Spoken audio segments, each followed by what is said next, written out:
يمثل الاستيطان واحدة من الأدوات المتبعة لتعزيز الاحتلال اليمني للجنوب، وعلى مدى 30 عاما اعتمد كنهج عملت عليه ودعمته السلطات اليمنية المتعاقبة منذ 7 من يوليو عام 1994 ميلادية، سعيا منها لطمس هوية الجنوب وجعل شعبه أقلية مسلوبة الحق.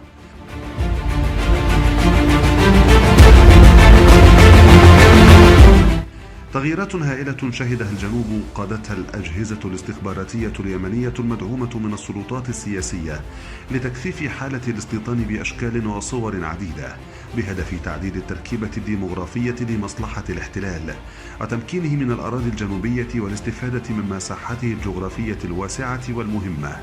ولأجل ذلك جندت مختلف المؤسسات التي سخرت جهودها وإمكاناتها لجعل الجنوب أرضا مستباحة للقادمين من خارج حدوده.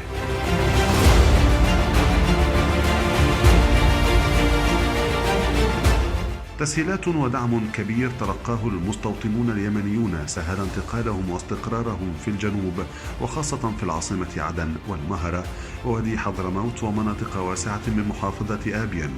إذ تحصلوا على مساعدات مالية وتسهيلات إدارية للقيام بأعمال البناء العشوائي والحصول على الخدمات على حساب المواطن الجنوبي.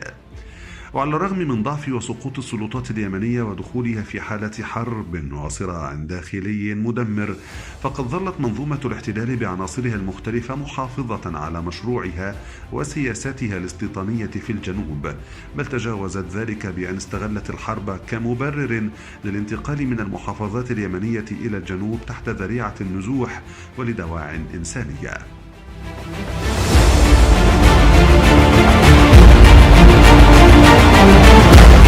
خلال 8 أعوام من الحرب حرصت السلطات والحكومات اليمنية على دعم خطط الاستيطان، حيث تم نقل مئات الآلاف من اليمنيين إلى الجنوب ومنحوا الامتيازات والرواتب المغرية على الرغم من انتفاء أي مبرر لانتقالهم من محافظاتهم المستقرة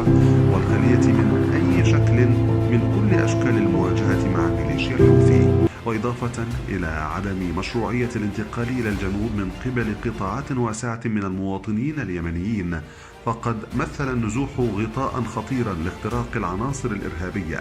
وكذا المنتمية لميليشيا الحوثي للجنوب وتنفيذ أعمال إرهابية عديدة استهدفت قيادات عسكرية ومدنية جنوبية، وكثيرا ما ارتبطت الكثير من العمليات الإرهابية والجرائم الدخيلة على المجتمع الجنوبي بنازحين ومستوطنين، ما تسبب بحالة من القلق في الشارع الجنوبي، ناهيك عما تسبب من الضغط الكبير لآلاف اللاجئين اليمنيين على الخدمات العامة المتهالكة أصلا في الجنوب وعدن بشكل خاص.